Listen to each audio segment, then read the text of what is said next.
అసంతృప్తి ఉన్నా, తల్లి పట్ల కొంచెం ఏదన్నా దురుసుగా ప్రవర్తిస్తున్నా, ఇంట్లో పెద్దోళ్ళు "ఏయ్ ఏంట్రా అమ్మ గుర్తుపెట్టుకో, నాన్న గుర్తుపెట్టుకో, బాబాయ్ గుర్తుపెట్టుకొని" అక్కడే మందలు ఇచ్చేస్తారు. దెన్ వీళ్ళు చాలా జాగ్రత్తగా ఉంటారు అక్కడ. ఇది ఉమ్మడి కుటుంబాల్లో పాత రోజుల వ్యవస్థ. అదే ఈ కాలంలో అయితే గనక "ఏం పెట్టావురా నువ్వు నాన్న, మా బాబు మమ్మల్ని ఏం చూసుకోలేదు", లగ్జరీగా ఎంజాయ్ చేసే బిడ్డలు తిడుతున్నారు మొగుడిని, తండ్రిని. ఎవడు పెట్టమన్నాడు, ఎవడి కోసం పెట్టాడు అని అడిగే బిడ్డలు కూడా ఉన్నారు ఇవాళ రోజున. అట్లాగే "నువ్వు పెట్టింది ఏందంట, ఎవడు పెట్టలేదంట, ఎవడు పెట్టడంట" అని చెప్పి మొగుడిని, ఏది వాళ్ళకైతే గనక అన్ని నగలు ఉన్నాయి, వీళ్ళకైతే ఇన్ని చీరలు ఉన్నాయి, నువ్వేం చూసావంట, ఆఫ్టర్ ఆల్ అన్నం పెట్టడం కూడా గొప్పేనా అని అడిగే భార్యలు ఉన్నారు ఇవాళ రోజున.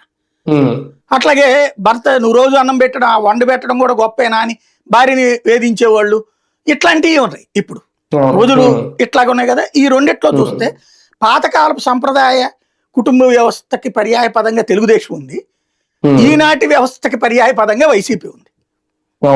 దాంట్లో నుంచి వచ్చేటటువంటి వ్యవహారం ఇదంతా కూడా, అంతకు మించి మేబీ ఈ విజిల్ బ్లోయర్ గా రేపు పొద్దున వైసీపీకి సంబంధించి చెప్తారా, అందుకని ఎందుకు వచ్చిన గొడవ అని ఆయన జోలికి వెళ్లకుండా ఉంటాం అనేది చూస్తున్నది.